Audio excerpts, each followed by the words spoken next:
संघर्ष पार्टी के राष्ट्रीय अध्यक्ष और सुप्रीम कोर्ट के वरिष्ठ वकील हैं। इनसे बातचीत करेंगे। जिस तरह घटनाक्रम संसद में देखने को मिला, जिस तरीके से एक बीएसपी के सांसद कुंवर दानिश अली के साथ जो घटना देखने को मिली, जहां बीजेपी के सांसद जो रमेश विधुड़ी है, उन्होंने जिस तरीके से अपमानजनक शब्दों का इस्तेमाल किया, गाली दी, वहां पे जिस तरह शब्दों का इस्तेमाल किया, अगर मैं आपको बताऊं, उन्होंने वहां पर उनको कहा मुल्ले, कटवे, पाकिस्तानी, और कहा कि तू बाहर निकल, तुझे बाहर देखते हैं। तो इस तरह की जो भाषा का इस्तेमाल किया, इसको लेकर बातचीत करते हैं। और एक जो बड़ा मसला निकल कर सामने आ रहा है कि जो संविधान की जो कॉपी बांटी गई, उसमें से सेकुलर शब्द को हटाया गया और जो है उसमें से जो सोशलिस्ट शब्द को जो है हटा दिया गया। तो इस पूरे मुद्दे को लेकर बातचीत करते हैं। सर, सबसे पहले तो जो है संविधान से सोशलिस्ट शब्द हटाया गया और उसमें से जो है सेकुलर शब्द को हटाया गया। और फिर जो है एक मुस्लिम सांसद के साथ इस तरह की घटना, बीजेपी के एक सांसद खुल्ला गाली दे रहे, तू बाहर निकल, तुझे बाहर देखते हैं। जैसे मतलब कोई गुंडा जिस तरीके से धमकी दे रहा है, तो ऐसे तो क्या संसद में भी अब जो सांसद लोग संसद में जाने से डरना चाहिए? देखिए, आपने जो गुंडा की बात कही है, जहां तक मेरा अनुभव है, मैंने किसी गुंडे को भी इतनी घटिया भाषा इस्तेमाल करते हुए अभी तक देखा या सुना नहीं। और ये किसी एक व्यक्ति या किसी एक सांसद को अपमानित करने वाली भाषा नहीं थी। ये वो सांसद जिस समाज से है, उस पूरे समाज को, यानी पूरे मुस्लिम समाज को अपमानित करने की कोशिश। उन्होंने कहा ये मुल्ला है, इसीलिए तो मैं कह रहा हूं भाई, कटवे शब्द इस्तेमाल किया गया, मुल्ले शब्द इस्तेमाल किया गया।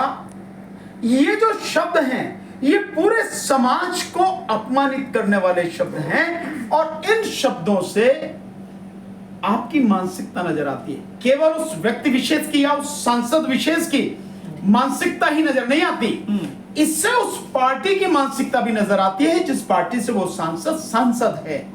उस प्रधानमंत्री की भी मानसिकता नजर आती है, जो प्रधानमंत्री अभी तक इस बात को सुन के, मैं समझता हूं लगभग 24 घंटे होने वाले। रक्षा मंत्री ने माफी मांगी, 24 घंटे रक्षा मंत्री ने माफी नहीं मांगी, राजनाथ सिंह ने कहा कि माफी नहीं मांगी, खेद व्यक्त किया, माफी नहीं मांगी, खेद व्यक्त किया। और किसी को खेद व्यक्त करने की जरूरत नहीं है। आपकी पार्टी का एक सांसद एक पूरे समाज को अपमानित कर रहा है, इतनी घिनौनी भाषा इस्तेमाल कर रहा है, उसकी न केवल सांसदी खत्म की जानी चाहिए थी, इस्तीफा लेना चाहिए था, बल्कि उसको अपनी पार्टी की प्राथमिक सदस्यता से भी निकालना चाहिए था। बीजेपी की प्राथमिक सदस्यता तो निकालना था और 6 साल के लिए निलंबित करना था। मोइत्रा जो टीएमसी से है, वो कह रहे हैं कि बीजेपी की मानसिकता है ओबीसी के खिलाफ, मुसलमान के खिलाफ इस तरह के गाली देना। बिल्कुल सही बात, इसमें कोई शक वाली बात नहीं है। वो बिल्कुल सही कह रहे हैं। महुआ मोइत्रा जो बोल रही हैं, बिल्कुल सही कह रही हैं।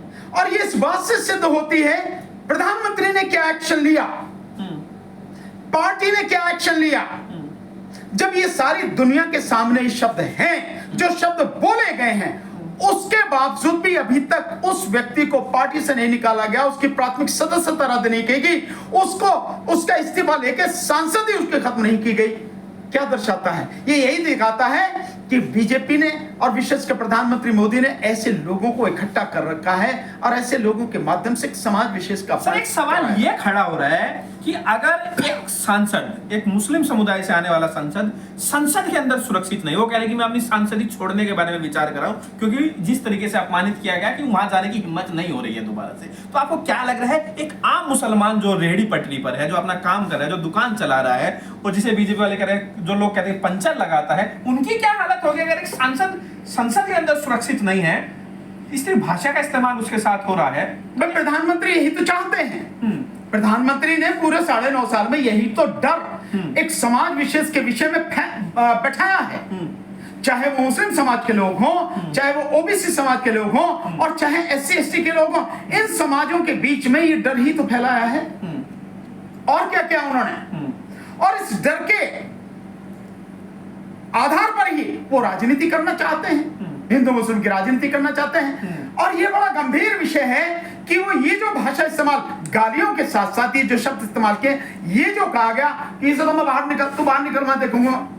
यार, ये एक संसद में आप कह रहे हैं, दुनिया जिसे देख रही है, तो ये एक पार्टी विशेष की, और पार्टी ही नहीं, प्रधानमंत्री, वो पूरा मंत्रिमंडल, वो पूरी जो सारा ऐसा संगठन है, उन सबकी मानसिकता नजर आती है कि एक समाज के प्रति आप क्या सोच रहे, ठीक है, कितनी सर, नफरत है, ओवैसी कितनी जो है, घृणा, कितना जहर आपके अंदर भरा हुआ। ओवैसी कह रहे हैं कि जिस तरह के हालात जर्मनी के अंदर यहूदियों के साथ जिस तरह का हिटलर ने जो व्यवहार किया, वही हालात देश के अंदर मुसलमानों के साथ वही व्यवहार हो। क्या आप इस बात से सहमत हैं या फिर उन्होंने भी अति कर दी? नहीं, उन्होंने निश्चित रूप से अति की है, लेकिन ये जो सारी चीजें हैं, अगर ऐसा भी यहूदिया के जैसा व्यवहार हो रहा है जैसा वहां पे भाई देखिए, बिल्कुल देखिए, जो मीडिया है वो मीडिया रेडियो रवांडा की तरह काम कर रहा है, नहीं कर रहा। जैसे 1991 के आसपास रवांडा में रेडियो रवांडा ने जिस तरह से एक समाज विशेष के प्रति नफरत फैलाई और उसके बाद लाखों लोगों का कत्लेआम हुआ, सो सरकार के इशारे पर,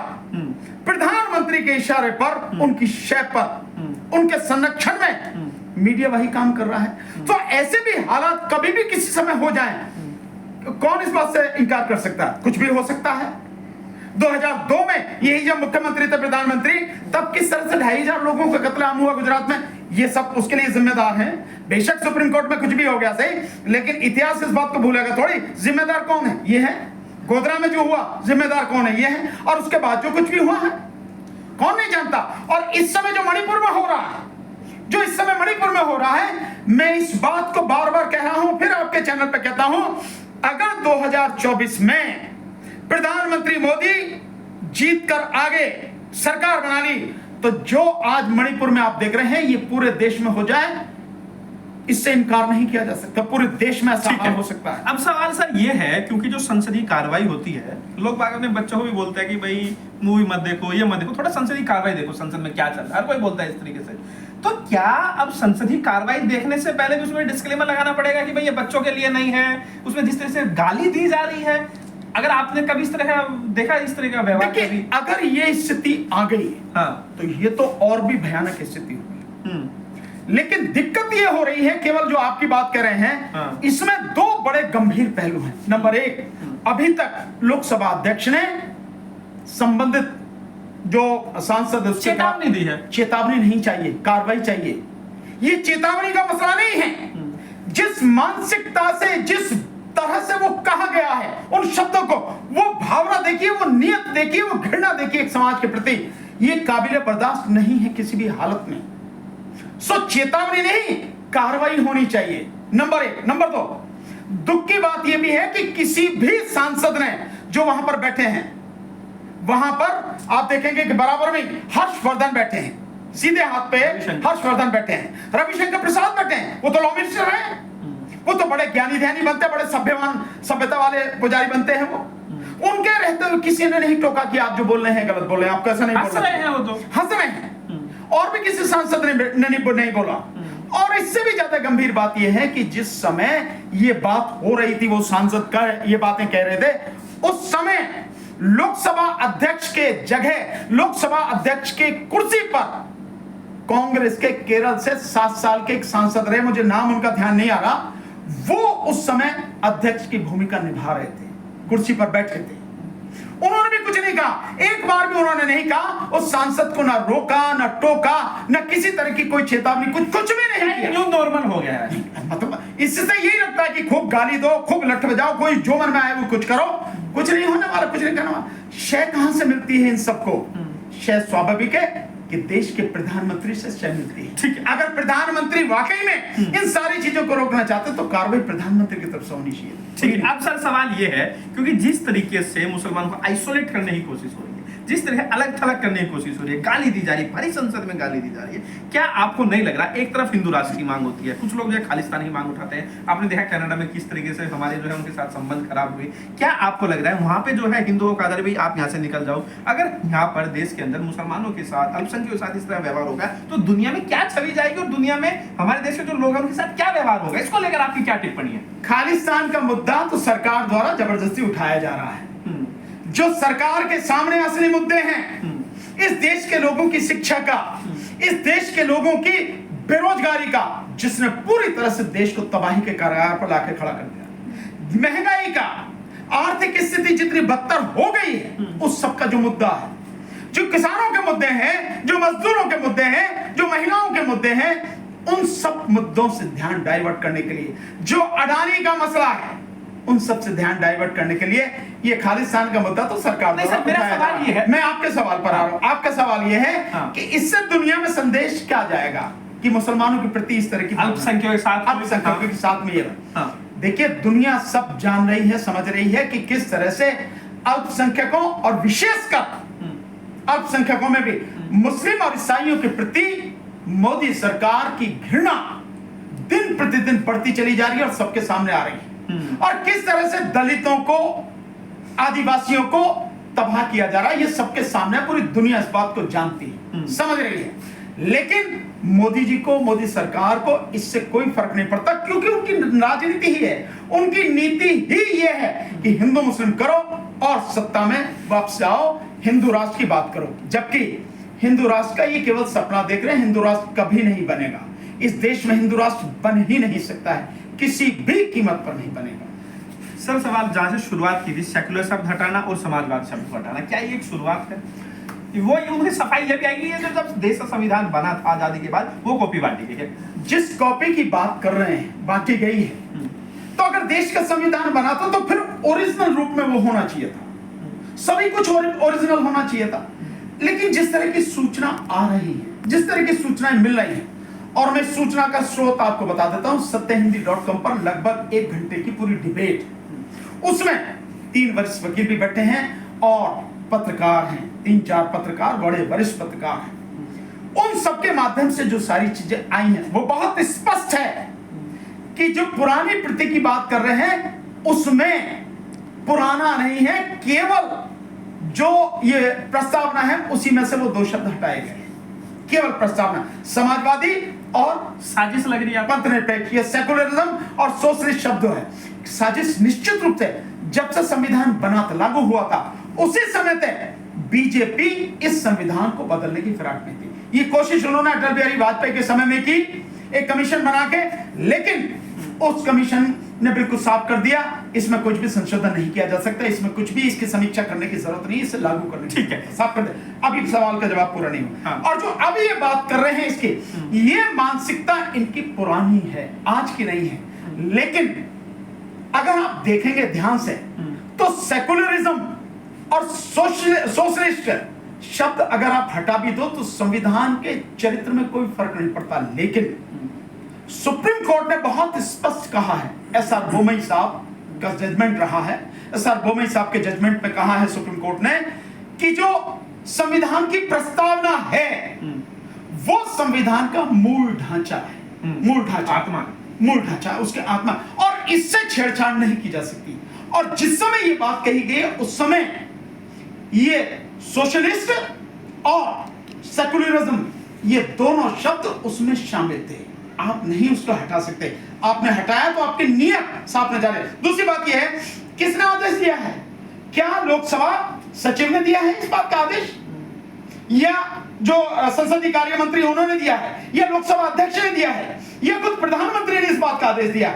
इस बात की जांच होनी चाहिए, बाकायदा फॉर्जरी का, एक जालसाजी का मुकदमा दर्ज होना चाहिए, जिसमें प्रधानमंत्री सहित प्रधानमंत्री, लोकसभा अध्यक्ष, जो लोकसभा के सचिव हैं वो, और साथ में संसदीय कार्य मंत्री, इनका नाम होना चाहिए।